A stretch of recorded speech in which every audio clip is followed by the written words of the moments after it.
Assalamualaikum warahmatullahi wabarakatuh.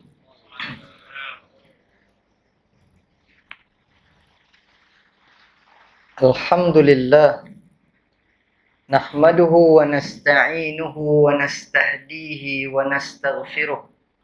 Wa na'udzu billahi min syururi anfusina wa min sayyiati a'malina. Man yahdihillahu fala mudilla lahu wa man yudlil fala hadiya lahu. Ashhadu an la ilaha illallah wahdahu la syarika lah. وأشهد أن سيدنا محمدا عبده ورسوله ونصلي ونسلم على هذا النبي الكريم سيد المرسلين وعلى آله وصحبه أجمعين أما بعد أيها المؤمنون اتقوا الله أوصيكم وإياي بتقوى الله فقد فاز المتقون. Terima kasih kepada Tuan Imam. Saya pun tak sempat nak tanya nama imam kita. Cuma diperkenalkan tadi imam muda lah. Imam yang kedua. Terima kasih kerana memperkenalkan sedikit sebanyak tentang diri saya. Tapi habislah rahsia dah bocor. Isteri seorang, anak baru 7. Sebenarnya saya kerap juga ke Melaka tahun ini. Jadi isteri saya pun dah mula curiga. Betul ke pergi ceramah ke pergi menikah. Saya kata saya bukan pergi ride ke Thailand. Saya pergi Melaka. Melaka okey. Melaka Alhamdulillah. Sejak semenjak ni saya tengok majlis ilmunya meriah. Macam-macam tuan guru yang hadir ke negeri Melaka. Habaib. Dan sangatlah seronok bila datang ke Melaka. Sebab lepas ceramah biasanya makan ikan bakar. Jadi malam ini ada ke? Baik, seterusnya kepada pengerusi masjid. Tadi pun saya terlupa nama pengerusi tadi. Tuan Haji Azizul. Seterusnya kepada timbalan pengerusi dan ahli jawatan kuasa masjid, pegawai masjid. Dan di Melaka ni ada satu istilah yang tak ada di negeri lain, iaitu pegawai syarak. Negeri lain tak ada istilah tu. Seterusnya kepada pimpinan masyarakat yang hadir pada malam ini, YB. Saya tengok di sini ramai YB. YB tu maksudnya yang bersandar, yang bersara, yang besar, yang besar, yang berkhidmat. Itu maksud YB. Dan saya tak bukan peli dan bukan marah kepada orang yang bersandar. Saya puji. Sebab apa? Sebab bila bersandar ni maknanya dia pandai cari parking. Dia akan tahan lama sikit dibanding dengan orang yang tak ada tempat bersandar. InsyaAllah ceramah kita anggaran dalam 3 jam. Kepada yang bersandar tu insya-Allah dia tahan. Yang tak bersandar yang saya risau ni. Baik, seterusnya kepada ayah ibu, pak cik makcik, pak haji makji, pak long maklum, pak ngah mak-ngah, pak lang mak-lang, pak su mak-su, pak ndak mak-ndak, pak ungge mak-ungge. Sini ada tak panggil istilah macam tu, pak ungge mak-ungge. Anak tunggal dia panggil pak unggal. Jangan panggil penanggal udahlah. Itu maksud dia lain pula. Seterusnya kepada abang, kakak, adik-adik, kawan-kawan, muslimin dan muslimah, mudah-mudahan pada malam ini kita semua dirahmati, diberkati dan diampuni Allah Subhanahu wa taala. Amin ya rabbal alamin. Sebelum tu nak buat sound check dulu. Suara okey tak? Clear tak? Jelas tak? Belakang boleh dengar tak? Ibu-ibu boleh? Okey, mungkin sebab suara hujan yang turun kotlah lebat dia jadi tak berapa dengar, tapi jelas belakang. Baik, Alhamdulillah, segala puji bagi Allah, syukur kepada Allah, terima kasih Allah kerana memilih kita berada di rumah Allah. Tempat yang paling baik, kata Nabi, di dalam sebuah negeri, sebuah tempat, sebuah daerah itu ialah masajiduha, masjidnya. Jadi kita berada di tempat yang terbaik, yang termulia. Kita Bersyukur kerana Allah memilih kita, tambah-tambah pula di dalam cuaca yang hujan ni, kita pun jadi terkepung. Nak balik pun payah juga ni. Tu yang untungnya buat ceramah dalam hujan. Jadi jemaah pun nak balik pun tak boleh. Jadi terpaksa duduk jugalah. Tapi dalam keterpaksaan itu, bertuahlah orang yang berada dalam majlis ilmu kerana dipayungi oleh para malaikat dan duduk dalam taman syurga. Mudah-mudahan ini satu kita kata permulaan ataupun satu apa kita panggil, satu tempat yang baik untuk kita ditempatkan di tempat yang terbaik nanti, iaitu di dalam syurga Allah Subhanahu wa ta'ala. Amin ya rabbal alamin. Jadi sebelum tu kita doa, Allahumma sayyiban nafi'a. Lagi sekali, Allahumma sayyiban nafi'a.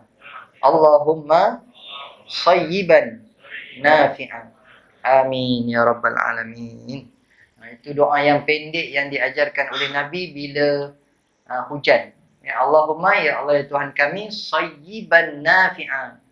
Jadikan hujan yang turun, hujan yang memberi manfaat. Jadi kalau kita bila hujan turun, merungut, merangat, lagi teruk daripada katak. Pasal apa Nabi kata, katak bila selepas hujan dia akan berbunyi. Kan? Bunyi katak macam mana? Ong-ong, gedek-gedek. Lebih kurang gitulah. Kata Nabi, itu suara tasbih. Suara zikir mereka kepada Allah kerana bersyukur menurunkan hujan. Jadi kalau kita merungut, baru lepas basuh kereta, baru lepas basuh kain, dah hujan pula katanya. Jadi lagi teruk daripada katak. Dan orang yang lebih teruk daripada katak ialah orang yang membunuh katak. Sebab kata Nabi, bila lepas hujan, dengar bunyi katak, ada yang runsing. Bising betul katak ni. Dia keluar rumah, dia ketuknya semua katak-katak tu tadi, mampuih katak tu, mati katak tu. Haram hukumnya, berdosa kerana membunuh katak. Jadi kalau kita ingat-ingat balik dulu zaman budak-budak dulu, memang banyaklah yang buat kerja tu. Tapi dah besar ni, dah berilmu ni, InsyaAllah tak ada lagi yang buat. Amin ya rabbal alamin. Baik, jadi tuan-tuan malam ini tajuknya kalau tengok dalam poster, andai ini Ramadan terakhir. Jadi saya pun risau juga nak ceramah tajuk ni. Sebab bila sebut terakhir, takut lepas ini maknanya sama ada dua lah. Kiamat kecil ataupun kiamat besar. Bila kata kiamat kecil, matilah. Yang kedua, kiamat besar, maknanya yang betul-betul berlakunya kiamat.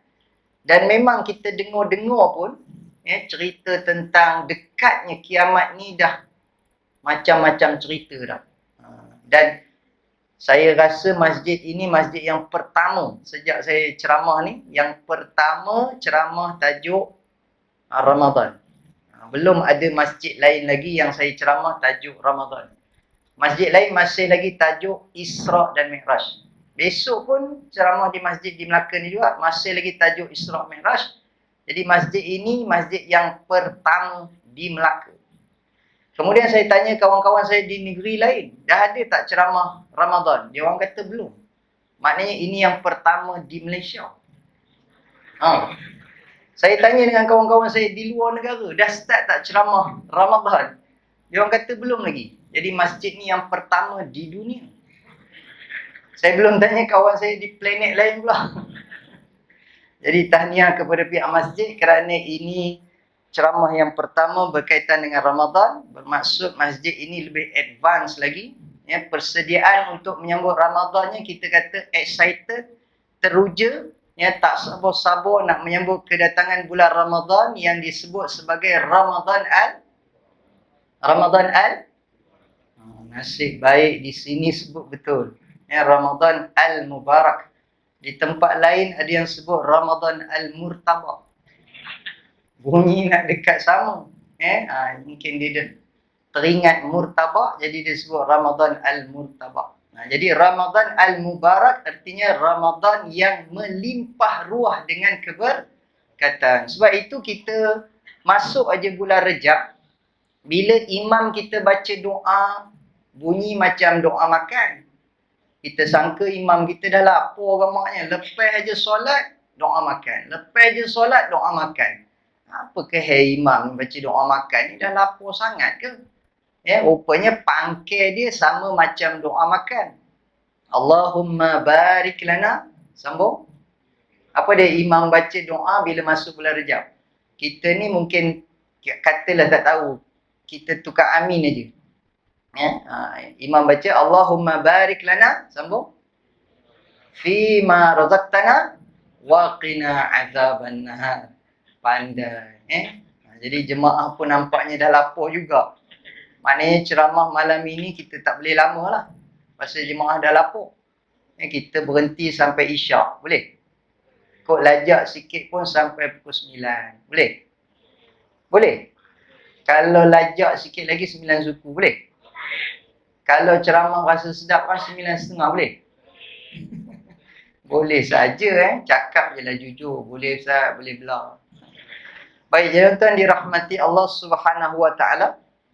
Masuk saja bulan Rejab, imam baca doa Allahumma barik lana fi Rajab.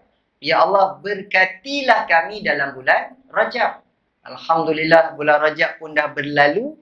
Rasanya alhamdulillah kita semua telah mendapat banyak keberkatan daripada bulan Rejab. Kerana kata ulama, bulan Rejab ialah bulan bercucuk tanam.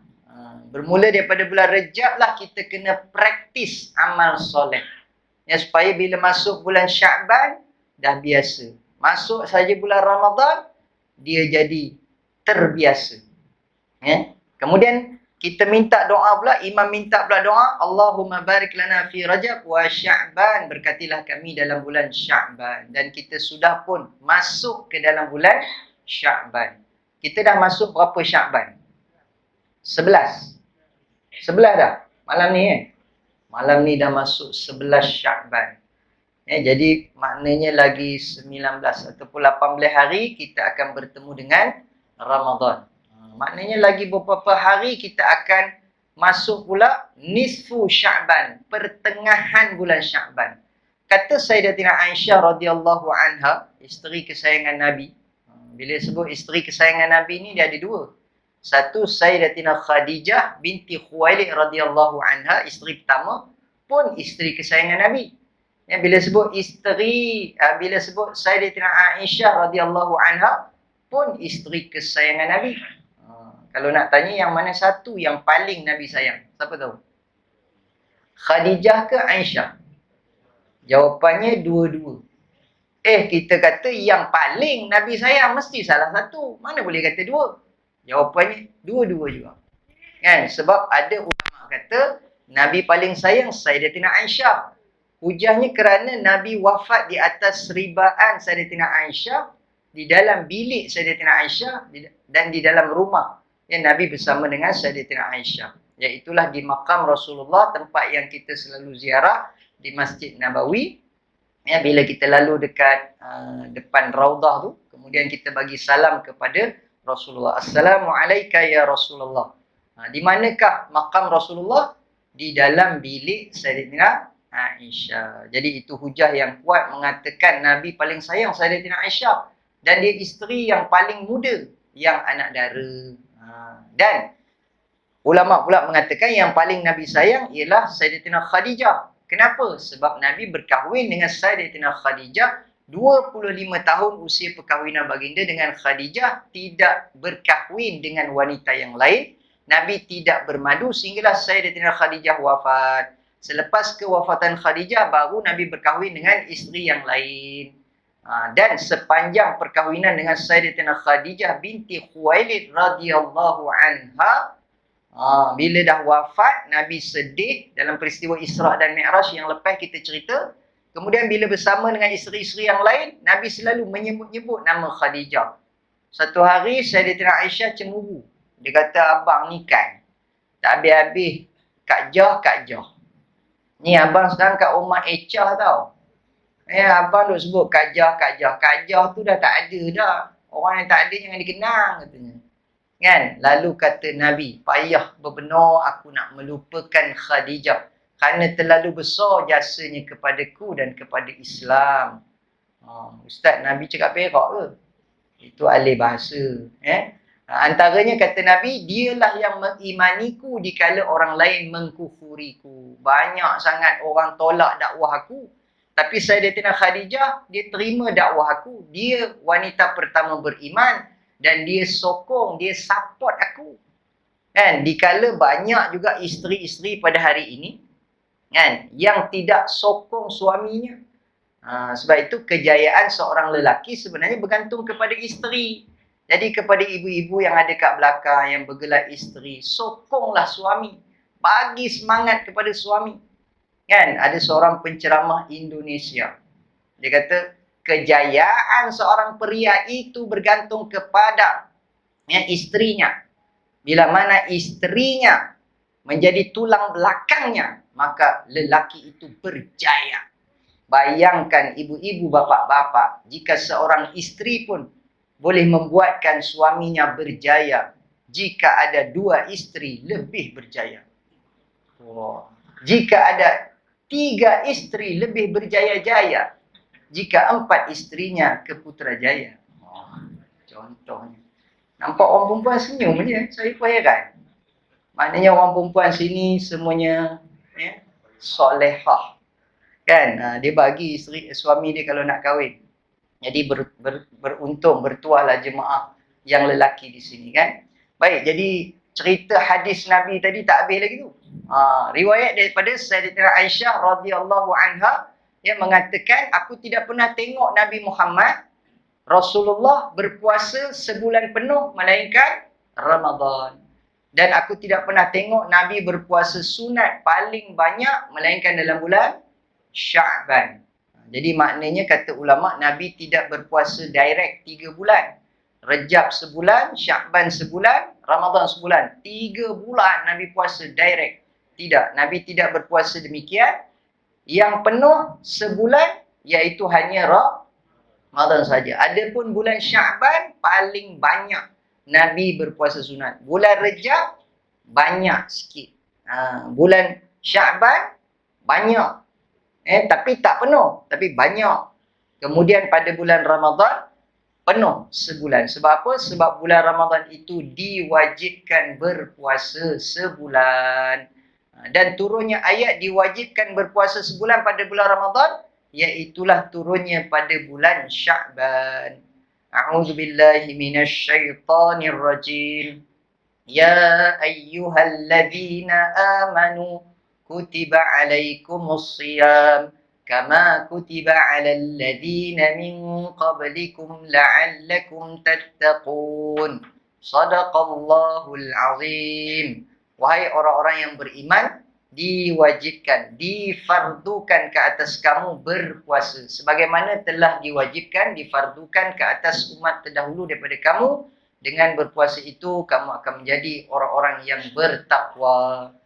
Jadi tuan-tuan ni berbaki lagi 18 hari kita akan bertemu dengan Ramadan. Siapa boleh bagi jaminan dia pasti confirm boleh sampai bulan Ramadan, maknanya tak mati. Sebab kita minta supaya berkat bulan Rejab, berkat bulan Sya'ban sampai jejakkan kaki ke dalam bulan Ramadan. Dapat sampai, dapat jejak, mati pun tak apalah ustaz. Dia kata mati bulan Ramadan pun tak apalah, janji sampai bulan Ramadan. Kita pun tanya balik, Ramadan tahun ini ke? Bukan. Ramadan 40 tahun lagi katanya. Ingatkan mati Ramadan tahun ini, kalau boleh nak 40 tahun lagi ustaz. Jadi maknanya apa dia tuan-tuan ya? Siapa boleh bagi jaminan dia akan sampai, dia tak mati sehingga bertemu dengan Ramadan? Ada tak? Siapa boleh jamin? Ustaz, saya ni tulang besi urat dawai. InsyaAllah. Kami yang duduk di Melaka ni semua kerja-kerja kampung Melaka ni, tiap-tiap hari keluar peluh, kami baru je lepas cek kita punya prestasi kesihatannya, Alhamdulillah. Jantung okey, cemani okey, darah tinggi okey, gout okey, semua penyakit tak ada. Alhamdulillah. Sihat. InsyaAllah sampai ke dalam bulan Ramadan. Jamin, confirm. Boleh tak kita jamin? Jawapannya tidak boleh jamin. Sebab apa? Sebab mati tidak mensyaratkan tua dan mati tidak mensyaratkan sakit. Bila-bila masa, anytime. Muda-muda pun boleh mati, sehat pun boleh mati. Di mana pun boleh mati. Baru ni waktu saya ceramah jelajah aman Palestin punya program lah. Yang di Melaka ni pun banyak kali. Dalam bulan Ramadan ni pun saya ada lagi ceramah yang dibawa oleh Aman Palestin. Yang bila saya kata, jom kita pergi Palestin, ziarah Masjidil Aqsa. Sempena Isra' dan Mi'raj baru ni, ya, kita kempen supaya mau kita pergi ziarah Masjidil Aqsa. Jadi ada jemaah kata, Ustaz, nak soalan dia, boleh ke pergi? Nak buat apa pergi? Nak mencari naik kan? Boleh ke pergi?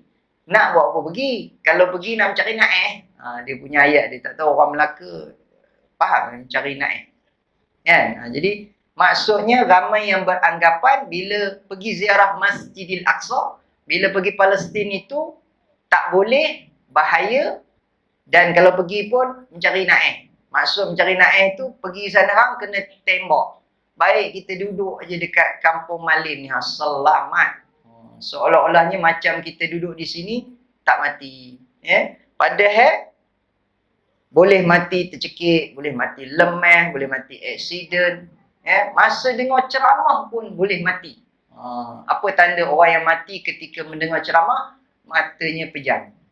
Ya, jadi siapa yang sekarang ni mata tengah pejam, itu tanda kematian. Jadi lebih baik buka dulu mata, dah habis ceramah nanti baru pejam mata balik, kan? Tapi kadang-kadang ada yang khusyuk, ya, itu yang menyandar tu, yang senang khusyuk. Yang masa dengar ceramah pejam je matanya. Bila kawan gerak dia dah nak habis ceramah, Din, Din, bangun Din, ceramah nak habis dah. Din, Din. Hidup lagi. Pasal walaupun tak keluar bunyi orang, bunyi lembu, tapi tanda-tanda masih bernyawa lagi. Ya, jangan kita gerak dia, Din, Din. Menguik pun tak, bunyi pun tak. Itu dah mati dah. Baik, jadi tuan-tuan dirahmati Allah Subhanahu Wa Taala, yang kita minta dalam masa terdekat ni, doa kita ialah minta sampai ke dalam bulan Ramadan. Baik, soalan, kenapa nak minta sampai dalam bulan Ramadan? Sebab bulan yang kita nak jumpa ni adalah bulan yang sangat istimewa. Disebut sebagai Sayyidus Syuhur, penghulu segala bulan. Bulan semua ada berapa? 12. Macam mana cara nak nunjuk 12? Itu 8. 12 bulan. Kalau kalender Masihi, 12 juga. Januari sampai Disember. Kalau suruh sebut, ya, orang Perak kata, lancor cayo. Jangan kata mencarut pula, kan? Lancor, kan? Tapi kalau orang Melaka sebut, saya rasa lagi bunyi mencarut. Lancor tu makna lancar.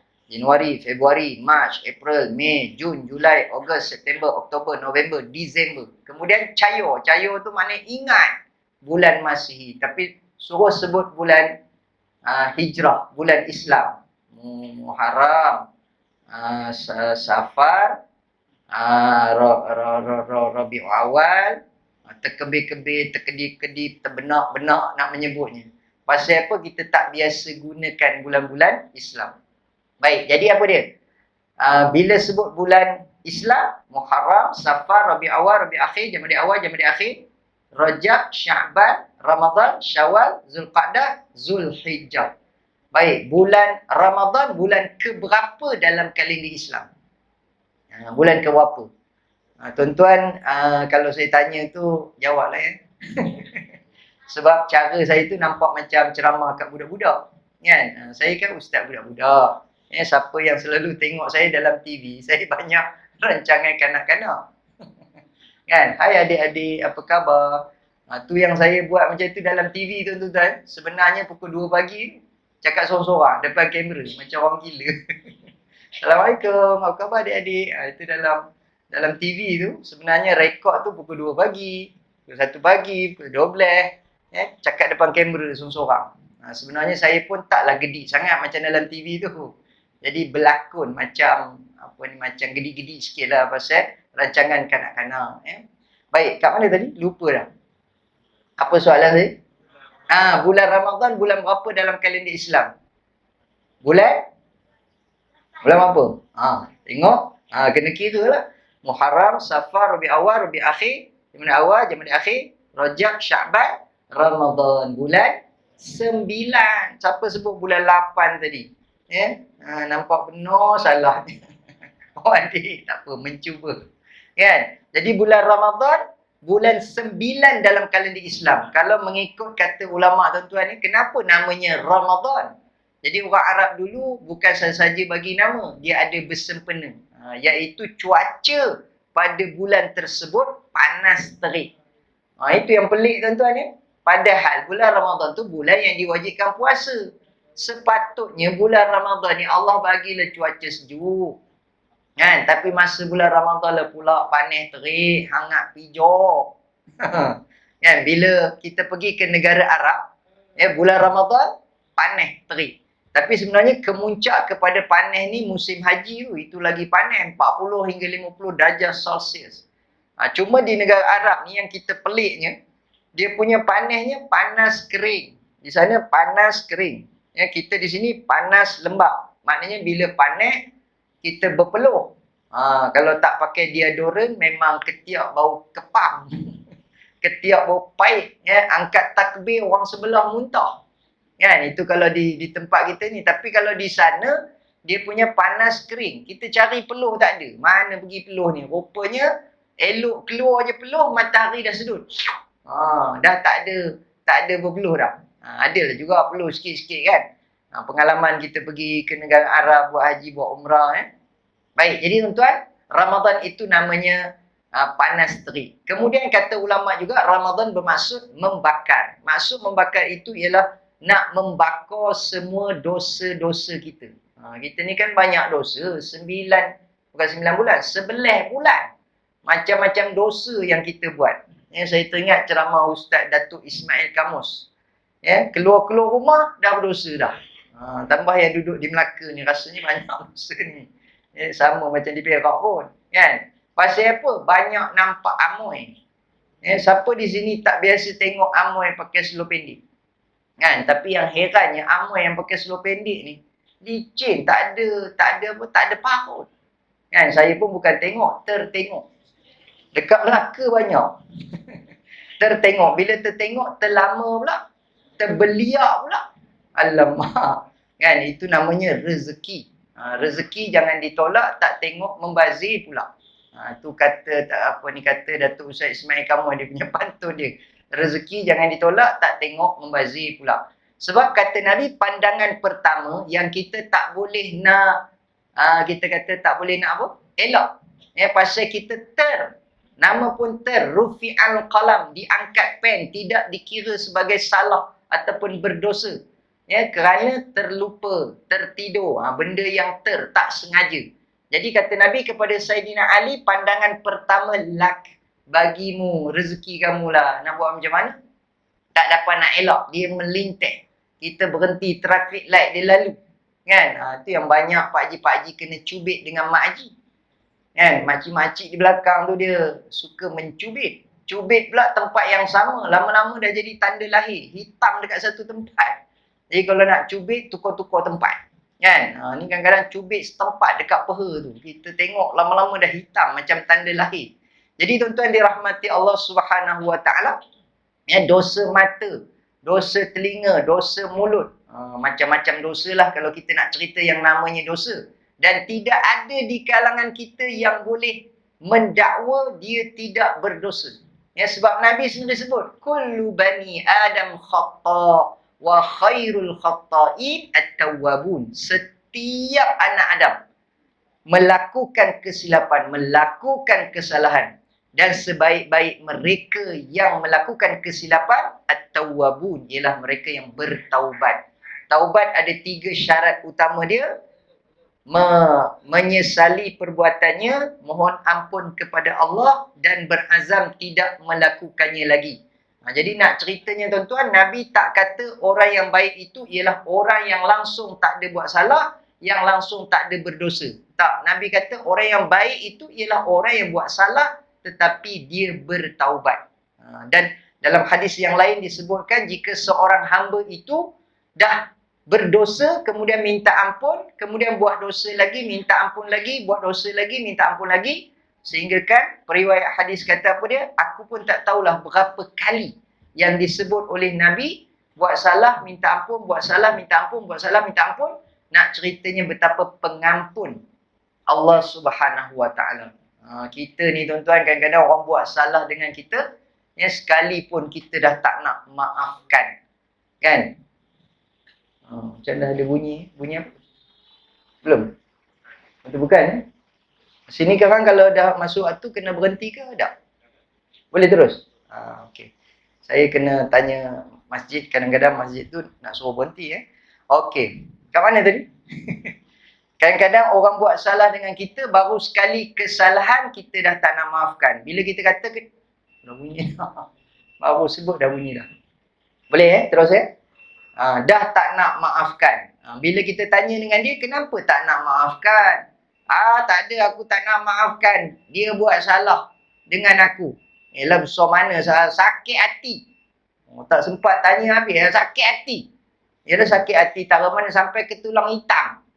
Dia punya sakit hati dia sampai ke tulang hitam. Kita pun tanya balik, tak mana tulang hitam? Aku tak tahu. Tapi sakit hati lah. Sampai tulang hitam. Aku tak nak maafkan dia. Sampai macam tu sekali. Sedangkan Allah Subhanahu Wa Taala, besar mana pun kesalahan hamba-Nya, jika dia datang sejengkir, Allah datang sehasta. Jika dia datang berjalan, Allah datang berlari. Dia datang dengan dosa yang seluas sebesar gunung, Allah datang dengan keampunan yang lebih besar daripada langit dan bumi. Maknanya Allah Maha Pengampun. Kita ni aja yang suka menyimpan, tak nak memaafkan. Sedangkan kata Nabi, orang yang paling baik ialah orang yang memaafkan orang lain. Nabi kata, kalau bergaduh, jangan lebih 3 hari. Ada tak di kalangan jemaah kita ni yang tak bertegur siapa? Ataupun yang bermasa muka? Mesti ada. Bukan kata orang luar. Sama-sama AJK masjid, sama-sama jemaah dengan AJK. Malas aku salam dengan pengerusi, menyampah aku. Kan? Dia gaduh dengan pengerusi, tak ngam dengan pengerusi, tak ngam dengan AJK, sesama jemaah. Padahal kita tiap-tiap hari dengar kuliah. Sedangkan Nabi SAW mengatakan, jika ada perbalahan, jika ada pertengkaran, pergaduhan, jangan lebih daripada 3 hari. Kemudian kata Nabi, siapa yang mula tegur dulu dan minta maaf dulu, dia yang paling baik. Tak ada. Saya tak nak minta maaf. Dia yang salah. Dia kena jumpa saya. Kan? Kita selalu anggap macam tu. Sedangkan salah ke tak salah ke, siapa tegur dulu, siapa minta maaf dulu, dia yang paling baik. Dan itulah yang paling berat untuk dilakukan. Dan bila benda tu berat, maka ganjaran pahalanya besar. Jadi bila nak masuk bulan Ramadan ni, tuan-tuan, maka eloklah kita bermaaf-maafan. Sebab apa? Sebab bulan Ramadan ialah Syahrul Ukhuwah, bulan persaudaraan. Nanti dalam bulan Ramadan, insya-Allah hubungan persaudaraan kita akan lebih erat, lebih kuat, lebih rapat lagi. Tambah-tambah hubungan kekeluargaan. Mana ada kita kata satu masa kita makan serentak. Kan? Makan serentak. Makan sahur pun kita makan sama-sama.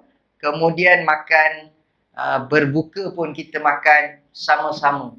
Tak boleh makan dulu, kemudian dia mesti makan sama. Masuk je waktu, terus makan. Dan kata Nabi, orang yang sentiasalah berada dalam kebaikan selama mana orang yang menyegerakan berbuka. Maksud segera berbuka ni bukan berbuka pukul 5. Berbuka bila dah masuk waktu maghrib. Dengar aja, masuk waktu, Bilal azan, Allahu Akbar, Allahu Akbar. Kan? Maka kita pun terus makan. Cuma dalam bab terus makan ini, kata ulama, ada 2 maksud. Yang pertama, maksud dia ialah bila azan terus makan, ataupun bila azan tu baca doa dulu. Ada ulama kata, azan tu terus makan. Maknanya baca doa seminit sebelum azan. Suruh anak-anak baca doa. Tapi jangan suruh yang sekolah tadika. Sebab sekolah tadika dia baca terjemahan sekali. Allahumma barik lana fima razaqtana wa qina adzabannar. Kita pun dengar dah azan. Allahu Akbar, Allahu Akbar. Rupanya dia tak habis lagi. Ya Allah, berkatilah rezeki yang Engkau beri kepada kami dan jauhkan kami dari azab api neraka. Kita ingat dah boleh makan. Rupa ada lagi. Terima kasih cikgu, terima kasih kawan-kawan. Jemput makan semua. Lama. Bila pula nak makan? Lambat pula jadinya. Jadi baca doa tu siap-siap. Lepas tu bila azan terus ngap aja. Ya, dia yang kata baca doa dulu siap-siap. Kemudian bila azan baca bismillah, bismillahirrahmanirrahim, ngap. Jangan pula ada jemaah di sini kata, Ustaz, saya kalau azan saya tak makan lagi. Saya tunggu sejam selepas azan. Kenapa? Saya nak dapat pahala lebih. Kan? Sebab saya nak lewatkan berbuka. Jadi bila saya lewat berbuka, maknanya saya puasa tu lebih lama daripada orang lain, maka besarlah pahalanya. Banyaklah pahala saya dapat. Itu bukan cerdik, itu tengin namanya. Kan? Sebab Nabi yang suruh bila masuk saja waktu, kita terus berbuka. Orang yang berbuka lewat, tidak ada ganjaran pahala lebih diberikan kepada orang yang berbuka lewat. Malah kata ulama, secara automatiknya dikira dia sudah berbuka. Katalah berbuka 7.30, masuk maghrib 7.30, dia berbuka 8.30.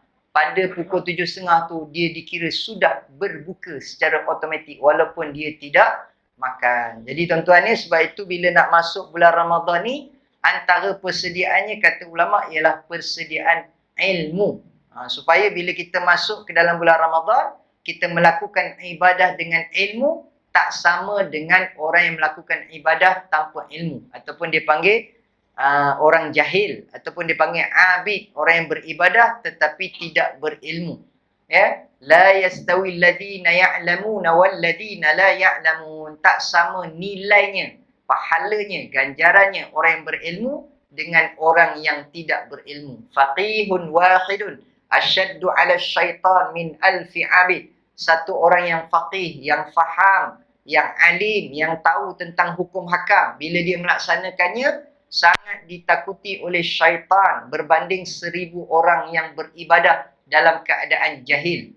Sebab apa? Sebab syaitan lebih mudah menyesatkan orang yang beribadah tanpa ilmu berbanding orang yang berilmu. Walaupun orang berilmu itu hanya seorang saja, orang yang beribadah 1,000 orang. Walaupun orang yang berilmu itu tidur, orang yang beribadah itu sedang solat 1,000 rakaat. Mana lebih besar pahalanya? Yang berilmu tidur, yang jahil beribadah. 1,000 rakaat dia solat. Besar lagi pahala orang yang berilmu tidur. Dia mendengkur pula dekat apa ni? Dekat sebelah. Orang yang sebelah ni tadi solat 1,000 rakaat. Tapi syaitan mudah menyesatkan dia. Orang yang alim tadi tidur tu, tidur dalam keadaan berilmu. Apa maksud tidur dalam keadaan berilmu? Bila masa pula dia berilmu masa tidur? Itu yang kita kena mengaji tu. Apa maksud orang alim yang tidur dalam keadaan berilmu, pahala dia lebih besar daripada orang jahil yang beribadah. Baik, jadi tuan-tuan dirahmati Allah Subhanahu Wa Taala, nanti bila nak masuk bulan Ramadan, kita semua kena berniat.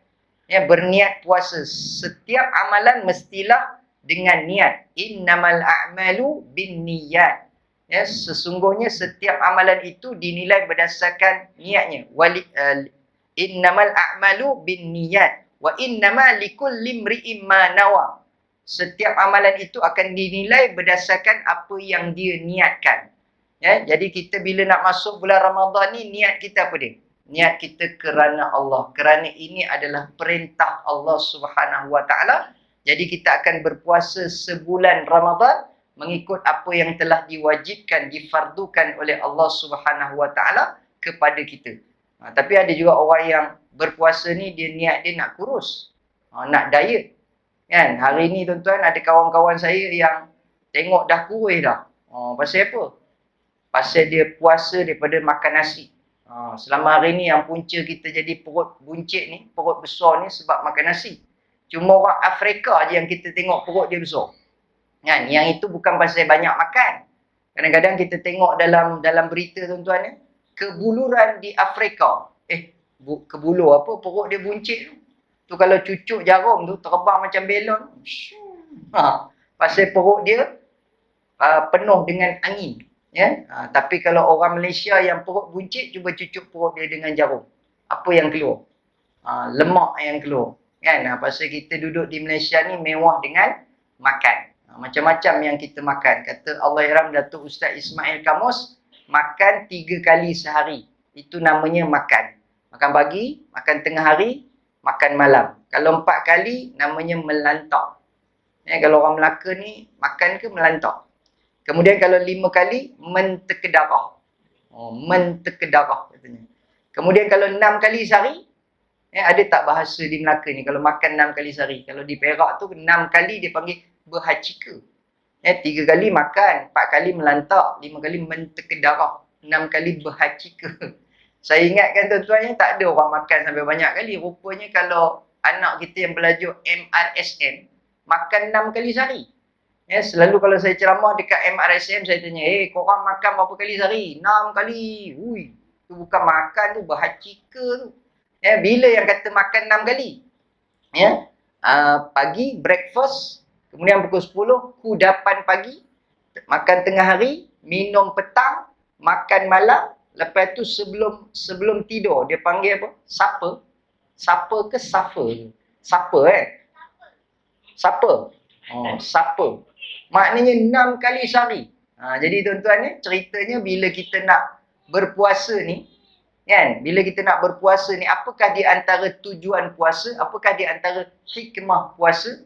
Ialah supaya nak bagi kita ni rasa lapar. Sebab dah 11 bulan, asyik kenyang aja perut kita ni. Jadi perut kita ni bagi dia rasa lapar sebulan. Siapa-siapa yang jual produk, ada kata guru saya lah, siapa jual produk, dia kata tuan-tuan dan puan-puan, main beli produk saya. Siapa makan produk saya ni waktu sahur, insya-Allah sepanjang siang tu dia rasa kenyang aja. Kata guru saya lah, jangan beli produk. Pasal apa? Sebab tak rasa lapar. Hikmah berpuasa ialah supaya kita rasa lapar. Tiba-tiba kita makan produk tu rasa kenyang aja. Itu menghilangkan hikmah puasa. Kenapa pula Allah nak suruh kita bagi lapar? Kenapa Allah ni macam nak orang kata nak bully kita pula, nak buat naya kita pula, nak bagi hamba dia rasa lapar pula. Kan? Seolah-olahnya macam Allah ni membebankan hambanya. Sebenarnya tuan-tuan ni setiap kali perintah Allah Subhanahu Wa Taala pasti ada dia punya hikmahnya. Setakat ini tak ada lagi kita dengar berita mati kerana puasa.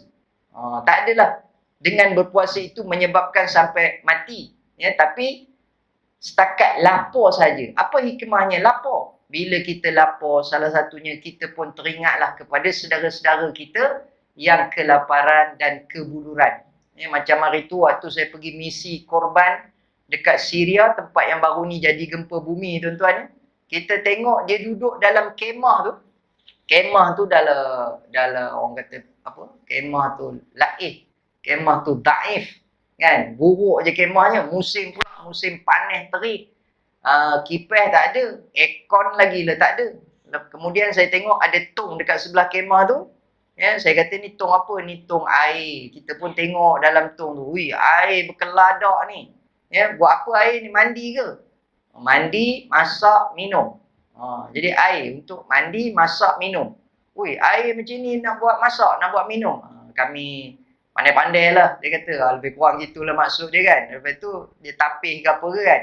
Dia tak guna kowe ke apa ke. Dia guna tapih biasa tu je kalau dia nak masak air. Ataupun dia nak masak nasi ke apa kan. Lepas tu tuan-tuan ni, kami pun tanyalah air ni ambil daripada mana. Dia kata ada lori.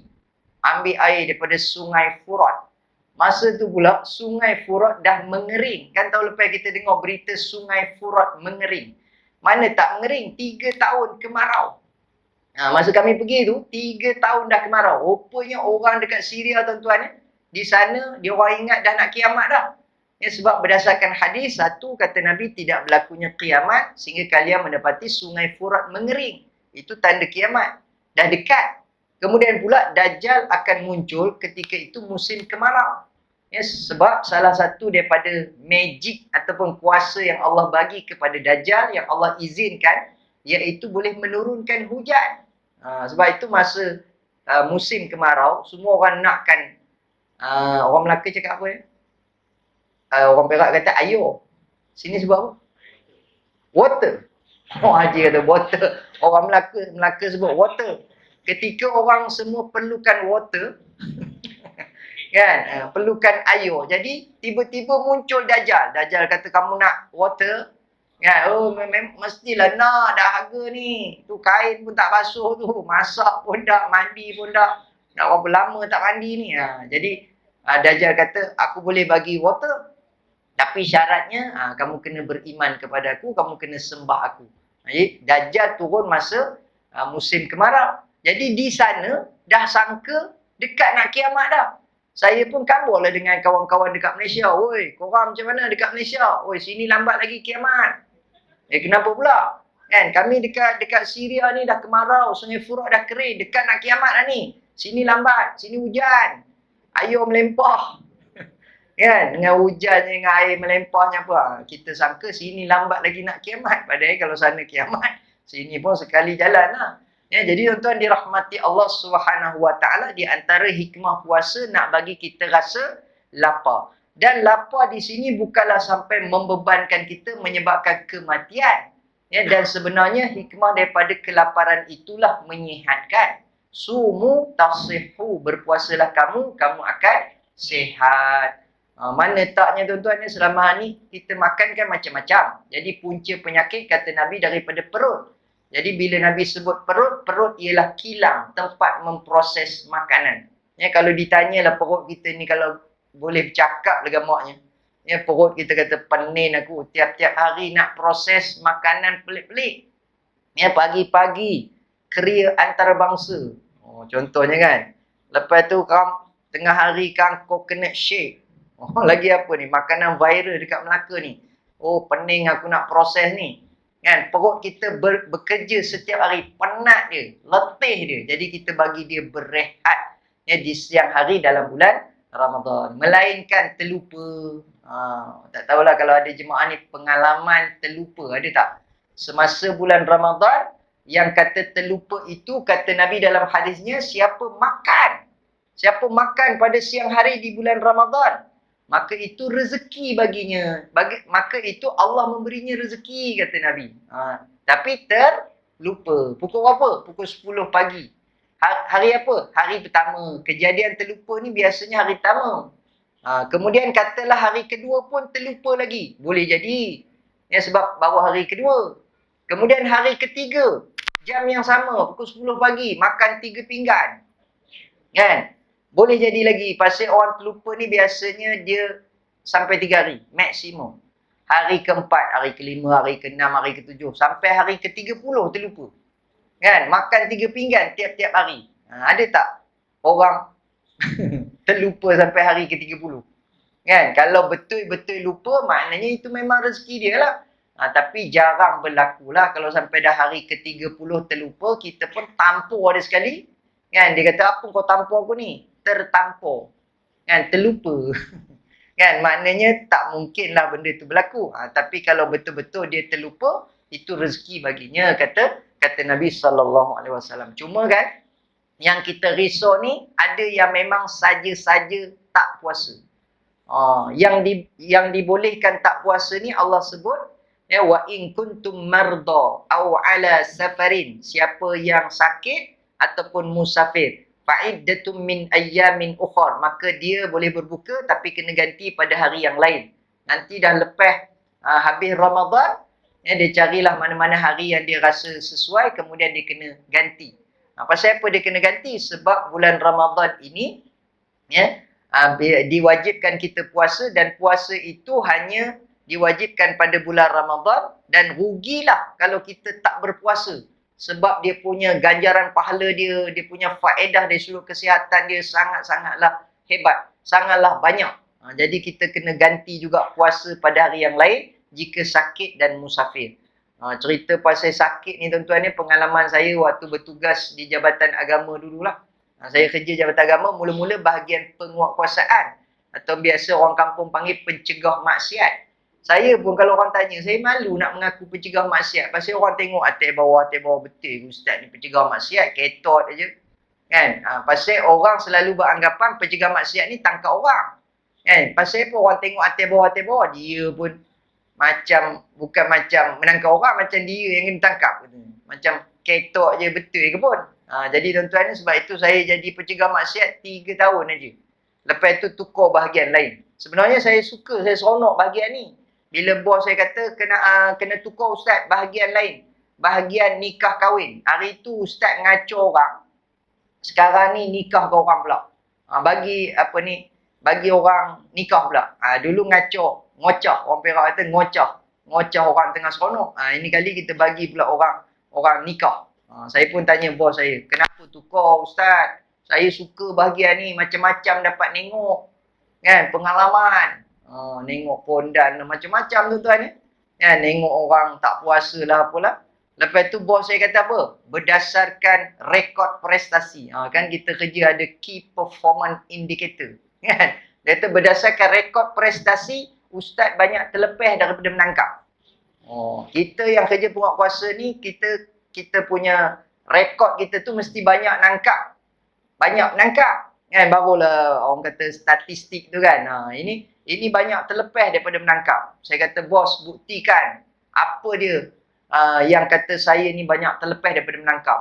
Dia pun tunjuk. Dia kata ni ada 2 kes. Satu tangkap pondan lepas. Yang kedua tangkap orang tak puasa. Terlepas juga. Rupanya tuan-tuan ni kami masa jadi pencegah maksiat tu, bila kita buat satu-satu serbuan tu, contoh macam kita tangkap pondan ni. Pondan ni rupanya dia lembut tu masa dia tengah buat kerja dia tu lah. Lembut je. Abang, servis bang.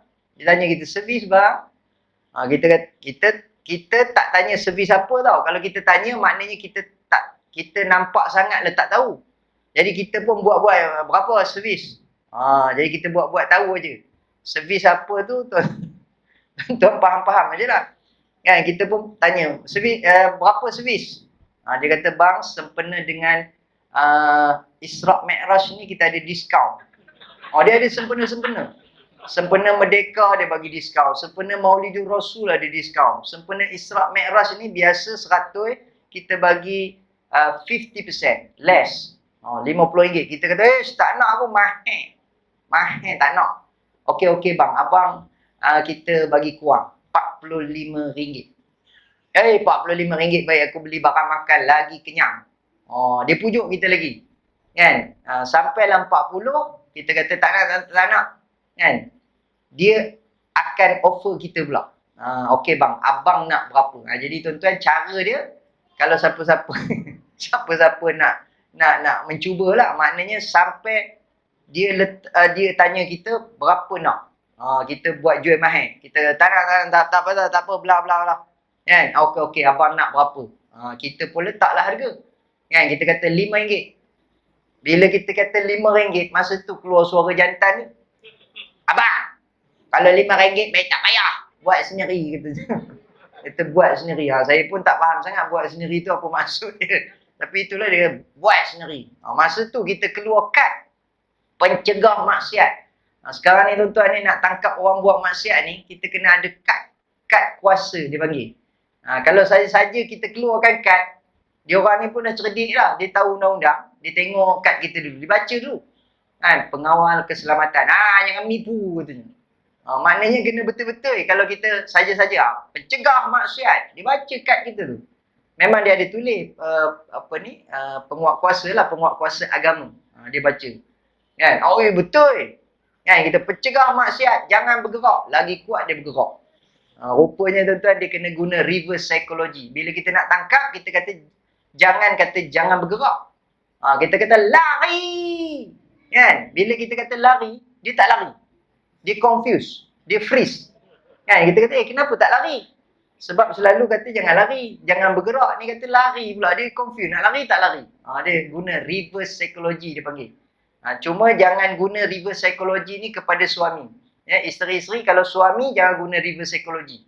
Contohnya apa dia? Kalau suami nak kahwin, Kan kita kata, oh kena guna reverse psychology. Bang, kalau abang nak kahwin kan, abang kahwin lah bang. Kahwin lah. Rupanya kalau kita suruh dia kahwin, lagi laju dia kahwin. Jadi orang lelaki tak boleh guna reverse psychology. Jadi tuan-tuan ni, itu tangkap pondan. Lepas, dia lari mengalahkan jantan. Dia campak dia punya handbag dengan kasut tinggi dia. Dia lari. Kita nak kejar tak dapat. Terjun dalam Taman Tasik kat Teping tu. Kita kata kalau dah terjun ni, kita tunggu je lah. Buat apa kita nak terjun sekali kan? Bukan lama sangat napas pondan ni. Mungkin 2 minit, 3 minit. Rupanya dah 15 minit tak timbul-timbul. Aku dah mati, besok kau jumpa timbul. Kan? Dia terjun pacak dalam tu. Lepas tu tuan-tuan ni tangkap orang tak puasa. Saya nak bocorkan rahsia. Saya tak tahulah di Melaka ni punya enactment macam mana, tapi rasanya lebih kurang. Ya, kalau di Perak tu Seksyen 24 kurungan A dan B. Iaitu kepada orang yang makan dan juga orang yang menjual. Apa dia? Kalau orang yang makan di premis, ketika siang hari di bulan Ramadan, dia makan di kedai. Jadi nak tahu tanda kedai tu ada orang makan, biasanya pintu buka terangkat sikit ataupun buka sebelah. Pintu ni buka sebelah ni ada orang makan dalam ni. Tu di antara dia punya tanda-tanda dia lah. Jadi tuan-tuan, orang yang makan di kedai ketika siang hari di bulan Ramadan, itu namanya, tajuk dia tidak menghormati Ramadan. Ya, Seksyen 24 kurungan A kalau di Perak tu lah. Ya, tidak menghormati Ramadan maknanya dia makan di premis. Salah. Dia punya kesalahan dia boleh didenda RM1,000 kalau tak silap saya lah. RM1,000, RM2,000 macam tu je. Tapi kalau beli bungkus, sebenarnya boleh. Beli bungkus. Jadi saya dah bocorkan rahsia dekat tuan-tuan. Kalau nak beli bungkus. Jangan makan di kedai. Makan di kedai itu salah. Beli bungkus plastik hitam pula. Ya. Jadi yang itu tak salah. Pasal apa kita kata tak salah? Apalah pejabat agama ni, orang beli bungkus beratur. Tak tangkap pun pejabat agama ni. Tak buat kerja lah apalah. Orang akan marah. Pejabat agama kan? Kenapa kita tak tangkap orang yang beli bungkus? Sebab boleh jadi orang yang beli bungkus itu untuk anak kecil dia. Yang tak puasa. Boleh jadi dia beli tu untuk isterinya yang uzur. Boleh jadi dia belikan untuk ibu bapanya yang sakit. Dan boleh jadi dia belikan untuk dirinya sendiri. Kan? Tapi kita tak boleh tangkap dia pasal sangkaan-sangkaan itulah. Nahnu nahkum bizzawahir. Kita hanya boleh menghukum yang zahir saja. Cara zahirnya kita nampak bukan dia makan di situlah. Kemudian kepada peniaga yang membenarkan orang makan di premis dia, dia dikira salah. Tapi kalau orang beli bungkus bawa balik, dia pun tak salah juga. Cuma itu dengan kerjasama pihak berkuasa tempatan, biasanya dia akan benarkan peniaga ni buka pukul berapa, pukul 3, macam pukul 4 macam tu kan.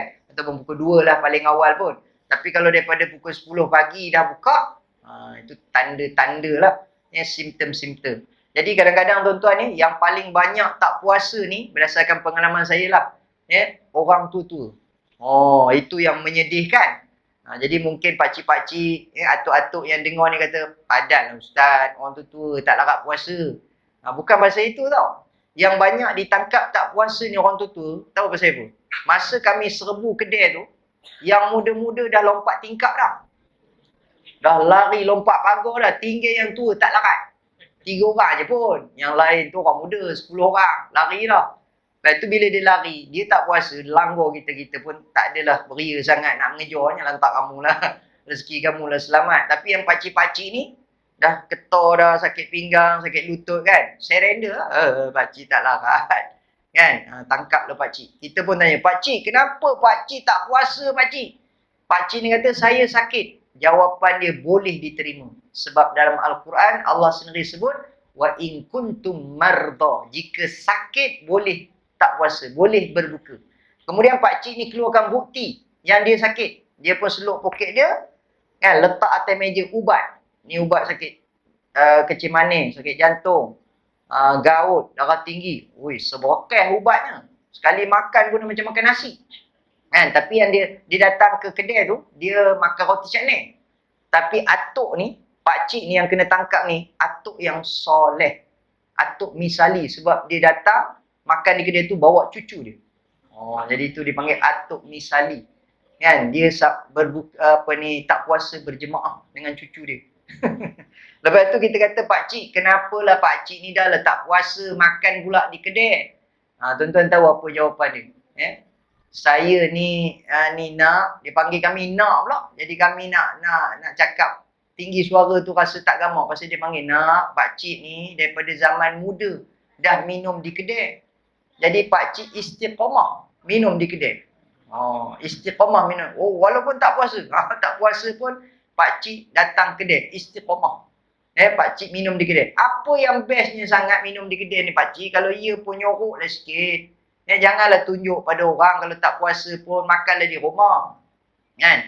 Pak cik datang ke kedai ni bukan apa, nak makan ubat. Iyalah nak makan ubat di rumah lah. Tapi pak cik makan ubat dengan teh tarik. Dengan teh tarik. Maknanya ada orang dah ketagihan. Teh tarik. Satu, ketagihan minum di kedai. Satu lagi, ketagihan dengan teh tarik. Kita kata, pak cik, mak cik pun boleh bancuh teh tarik ni. Dia kata, mak cik kamu kalau bancuh teh tarik, tak ada buih. Jadi kepada para isteri, saya nak bagi tahu, orang lelaki ni antara dia punya minat tu, ialah teh tarik yang ada buih. Orang lelaki suka buih tau, daripada kecil lagi. Orang lelaki suka main buih. Dah sampai dah besar. Minum teh tarik pun dia nak ada buih. Jadi, makcik-makcik lepas ni kena praktis macam mana nak bagi teh tarik ada buih. Makcik-makcik kena pandai tarik, latih. Ada seorang makcik tu dia kata, Ustaz, saya dah try tarik tak ada buih lah Ustaz, buih sikit je. Pakcik suka buih banyak. Jadi makcik bubuh sabun sikit. Supaya boleh banyak sikit buih dia. Jadi tuan-tuan yang dirahmati Allah Subhanahu Wa Taala, jam pun dah 9:05 tapi ini pakai jam yang pusingan Kaabah tu. Kita pun jadi lain macam jam ni. Baik, jadi tuan-tuan dirahmati Allah Subhanahu Wa Taala, masa kecederaan 5 minit lagi boleh? 5 ke 10 minit lagi lah, sehingga 9 suku lah kita tutup. Baik, bila kita sebut tentang Ramadan ni, kita dah jadi teruja nak berjumpa dengan Ramadan. Satunya tadi disebut kita nak cuci segala dosa-dosa kita yang banyak. Kemudian kita nak merebut fadilat yang ada di dalam bulan Ramadan.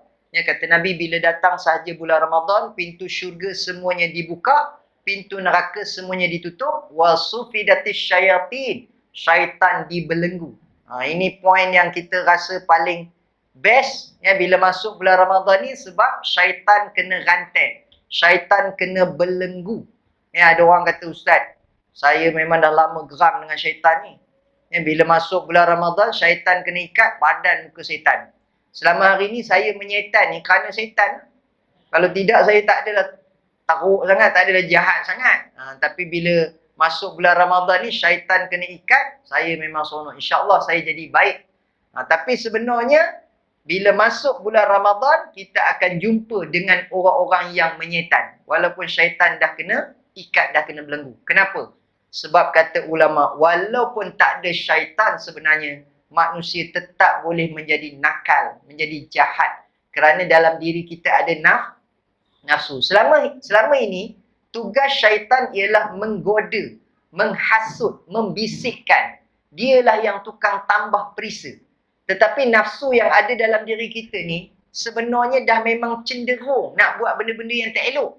Innan nafsa la'ammaratun bisu. Sesungguhnya nafsu itu dah cenderung nak mengajak buat benda yang tak elok. Syaitan tambah, syaitan bisik, syaitan goda. Maka akhirnya kita buat perkara-perkara yang dilarang oleh Allah Subhanahu Wa Taala.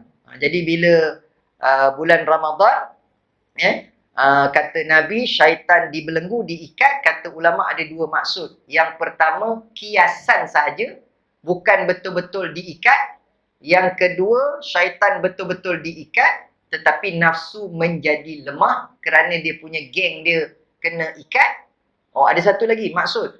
Kata ulama, maksud yang ketiga ialah bukan semua syaitan dibelenggu. Hanya syaitan yang pangkat rendah aja. Ada pun dia punya brigade general, dia punya presiden syaitan, CEO syaitan, pengerusi syaitan, dia punya AJK syaitan. Itu sahaja yang yang kena belenggu ni, yang prebet ke ataupun yang awam? Yang mana satu? Yang biasa-biasa, yang yang awam. Ada pun yang dia punya yang besar-besarnya, lepas lagi. Dia ada, maksudnya ada 3 pendapat yang kata syaitan itu dibelenggu. Satu, betul-betul kena ikat. Yang kedua, hanya kiasan, dia menjadi lemah. Yang ketiga, hanya syaitan pangkat bawah aja yang kena. Syaitan yang pangkat besar-besar tak kena. Kan? Jadi tuan-tuan dirahmati Allah Subhanahu Wa Taala, dalam bulan Ramadan, bila masuk saja bulan Ramadan, kata Nabi, pintu syurga dibuka seluas-luasnya. Maksudnya kata Nabi, ini peluang untuk kita beramal dan mengumpul pahala yang banyak supaya kita boleh masuk syurga. Dan ini juga peluang untuk kita menghapuskan dosa-dosa kita. Disebabkan keampunan Allah yang banyak di dalam bulan Ramadan, maka kita tidak lagi dicampakkan ke dalam neraka. Dan inilah peluang dan masanya kerana syaitan telah dibelenggu supaya kita dapat melakukan amal yang soleh dengan bersungguh-sungguh. Sebab apa? Sebab syaitan dah tak ada yang selama hari ini menggoda dan menghasut kita untuk melakukan perkara-perkara yang dilarang oleh Allah Subhanahu Wa Taala. Jadi pada tahun ini, kalau kita ingat-ingatlah Ramadan kita, Ramadan yang terakhir, maka kita akan buat yang terbaik. Kata ulama, i'mal li dunyaka ka'annaka ta'ishu abadan wa'mal di akhiratika ka'annaka tamutu ghadan. Beramallah untuk akhirat seperti beramallah untuk dunia seperti, bekerjalah untuk dunia bersungguh-sungguh, ulun seperti mana kamu akan hidup selama-lamanya, dan beramallah untuk akhirat seperti mana kamu akan mati pada esok hari. Jangan pula lepas dengar ceramah malam ini, Ustaz, saya malas lah dah dengan dunia-dunia ni Ustaz. Saya nak jual rumah saya Ustaz. Rumah saya 3 berapa juta tu saya nak jual lah. Saya nak tidur bawah jambatan je. Kereta saya pun saya nak jual semua Ustaz. Isteri pun saya nak ceraikan. Lepas ini saya baju pun saya tak nak pakai. Saya nak telanjang je.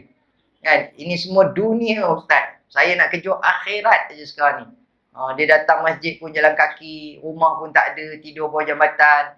Saya nak jadi orang zuhud katanya. Sebenarnya itu salah tafsir terhadap zuhud.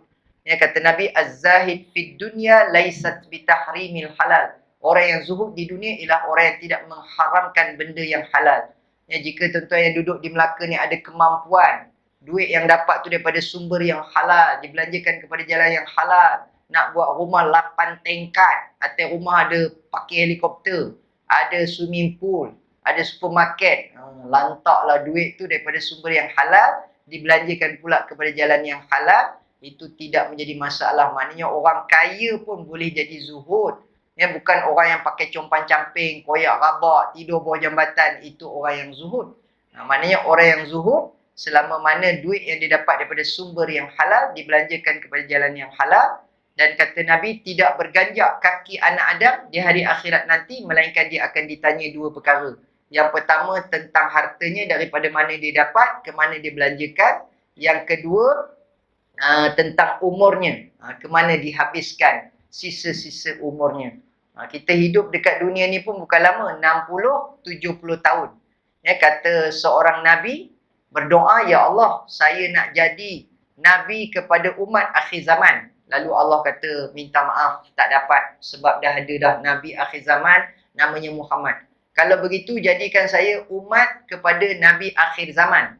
Nabi ni, dia dah memang Nabi, dah memang Rasul, tapi dia nak jadi umat kepada Nabi akhir zaman. Maknanya sama level dengan kita. Kemudian bila ditanya, kenapa yang kamu nak sangat jadi umat Nabi Muhammad tu? Nak sangat jadi umat Nabi akhir zaman? Kemudian dia kata, banyak benar kelebihan umat akhir zaman. Saya cemburu. Disenaraikan ada 10. Sebab kenapa dia cemburu dengan umat Nabi akhir zaman, dan dia sanggup nak jadi umat kepada Nabi akhir zaman, walaupun dia seorang Nabi. Apa dia? Saya sebut 2 je. Yang pertama, dia kata umur umat Nabi Muhammad pendek, tetapi amalnya, pahalanya banyak. 60-70 tahun. Sebenarnya tuan-tuan, kalau nak banding dengan umur umat Nabi-Nabi yang terdahulu, jauh benar bezanya. Kita pernah dengar ceramah, ada seorang Nabi, ada umat Nabi yang terdahulu ataupun seorang Nabi, umur 80 tahun baru masuk Jawi. Pasal apa? Sebab umur 80 tahun tu baru kanak-kanak. Kita hari ni kalau umur 80 tahun, belum masuk Jawi lagi tuan-tuan, pensan doktor. Kan, pergi klinik kata, oh saya cuti sekolah ni nak masuk Jawi. Pakcik tak masuk Jawi lagi? Belum katanya. Doktor pun kata ni nak pakai mesin apa ni? Kena guna mesin rumput ni. Kan? Maksudnya tuan-tuan ni, nak dibanding dengan umur umat Nabi terdahulu, jauh benar bezanya. Umur umat Nabi Muhammad pendek-pendek, 60-70. Dah lah umur pendek, orang pun pendek. Ya, saya teringat ada ceramah khusus umrah. Kan? Kata Mutawif, nanti kita lepas habis tawaf ni, saya bagi peluang kita nak cium Hajarul Aswad. Kan? Ada masa, ada nampak lapang-lapang sikit. Ya, tak ada crowded, tak ada zahmah tu. Siapa nak cium Hajarul Aswad, pergilah sunnah Nabi cium. Kata Saidina Omar, kalau bukan kerana Nabi cium, aku pun tak ingin nak cium kamu. Kamu batu je pun. Batu hitam aja. Tapi pasal Nabi cium, aku pun nak cium. Tapi ada seorang pakcik kata, Ustaz, saya nak cium dulu Ustaz, sebelum tawaf. Sebenarnya pakcik ni pun bukan cakap saja. Sebab apa? Sebab dia dengar ceramah. Ya, kata cium Hajarul Aswad sebelum tawaf itu dilakukan oleh Nabi. Ya, selepas cium kucup Hajarul Aswad baru Nabi tawaf. Jadi pakcik ni kata, saya nak ikut sunnah, saya nak cium dulu. Ustaz kata, bukan tak boleh, crowded, orang ramai, sesak, jam ni, bukan Melaka je jam, dekat Mekah pun jam. Kan? Lepas tu Ustaz kata apa dia? Pakcik, cabarannya lain macam pakcik. Sebelum cium Hajarul Aswad, kena cium ketiak Arab dengan cium ketiak Afrika. Bukan nak cium, tercium. Tuan-tuan pun ada pengalaman kan, kita nak pergi masuk dekat penjuru Hajarul Aswad tu, kan, mentara kita nak sampai tu, tercium ketiak Arab, rasa lemak-lemak manis, kan, pergi sondoi-sondoi lagi, tercium ketiak Afrika pula, rasa lemak masin pula, kan, itu rezeki namanya. Jadi tuan-tuan, nak ceritanya kita ni pendek-pendek, ketot-ketot, kata Ustaz tu, kena sedar diri, ya, kita nak jumpa ni orang Arab, Adam besar. Jadi umat Nabi Muhammad ni umur pendek. Dah lah umur pendek, orang pun pendek-pendek. Nabi Adam AS tingginya 60 hasta. 60 ke 90? Setinggi bangunan 4 tingkat.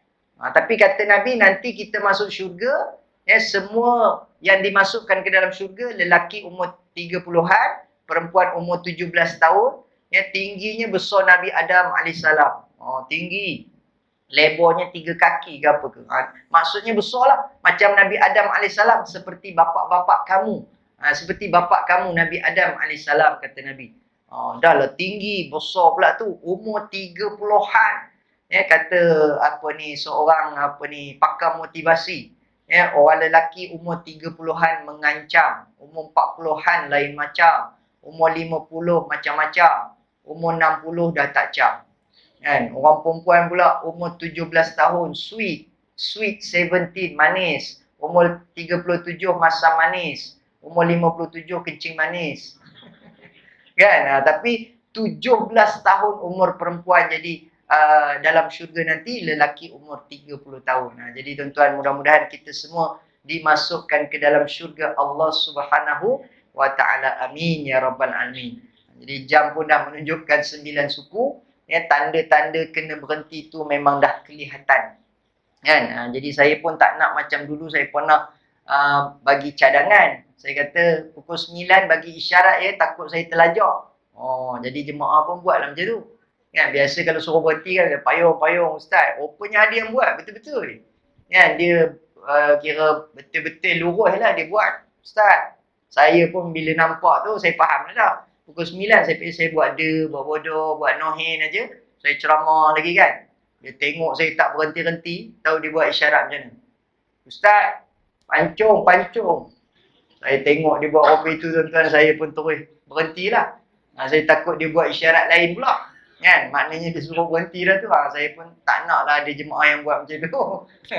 Ya, berhenti pula nanti. Baik, sekadar itu saja. Minta ampun, minta maaf jika ada salah dan silap. Saya ucapkan selamat menyambut Ramadan Al-Mubarak. Mudah-mudahan kita semua direzekikan Allah sampai ke dalam bulan Ramadan. Lagi berapa hari? Lagi 18 hari je. Tak boleh jamin. Tapi mudah-mudahan kita dapat sampai. Ya, andai kata ditakdirkan mati sekalipun, mati kita husnul khatimah. Mati yang baik. Tak kira bulan apa. Ya, kata ulama, mati orang soleh itu, mati orang baik itu tak kira bulan apa. Tetap juga husnul khatimah. Tapi kalau dah memang jahat, mati bulan Ramadan pun tetap su'ul khatimah. Cuma kita nak dapat bonus. mati di dalam bulan Ramadan, ya. Dan kita tengok kawan-kawan kita dah ramai yang meninggalkan kita masa musim COVID hari tu, PKP hari tu, ya, beratus orang. Dan kita pun akan menyusul juga. Ya, cuma kita harap supaya biarlah kematian kita itu husnul khatimah, mati dalam kesudahan yang baik, insya-Allah. Terima kasih banyak. Jumpa lagi. Ya, besok saya ada lagi program di Melaka ni sehingga malam. Kemudian barulah saya balik ke Perak. Jadi terima kasih banyak kerana orang Melaka ni kira kerap jugalah ya, jemput saya ke Melaka, sampai kat isteri pun dah curiga. Tapi dalam curiga tu dia izinkan. Ya, dia izinkan, bukan izinkan kahwin. Dia izinkan pergi ceramah ke Melaka. Ya, sebab hari tu saya pernah offer kepada jemaah, siapa yang nak kahwin dengan orang Palestin, kan, dekat Melaka ni lah saya offer. Kami ada senarai ibu-ibu tunggal orang Palestin. Jadi kata ada seorang haji ni, dia kata, "Ustaz, berapa kos dia?" Saya pun kata dalam 50k. Uish, kenapa mahal sangat? Biasalah haji, nak bawa pembantu rumah pun Indonesia, berapa permulaan dia? 20k lebih haji. Ini kan Arab haji, mata ceklat, mata biru, mata hijau haji, nak buat isteri, mahal lah sikit, 50k. Okey, jadi. Kan? Lepas tu dia tanya, "Ustaz, average berapa umur dia, Ustaz?" Kan? Saya kata lingkungan dalam 60-70 tahun. Okey Ustaz, cancel. Kenapa pula tak jadi haji? Dia kata, "Saya nak cari yang boleh jaga saya. Hang terbalik pula saya menjaga dia," katanya. Tapi sebenarnya haji tu kata, "Saya sedar dirilah. Saya pun dah 70. Takut kahwin nanti tengok aja tak boleh makan," katanya. Oh, itu ayatnya. Itu orang Melaka tu. Orang Melaka ayat dia memang macam tu. Baik, jawatan dirahmati Allah Subhanahu Wa Taala. Terima kasih banyak. Macam tak nak berhenti pula. Ya. Sekali lagi minta maaf. Jumpa lagi. Nyongeng juga. Mengaji jangan lupa. Nyongeng juga. Solat jangan tinggal. Nyongeng juga. Mau kita puasa. Assalamualaikum warahmatullahi wabarakatuh.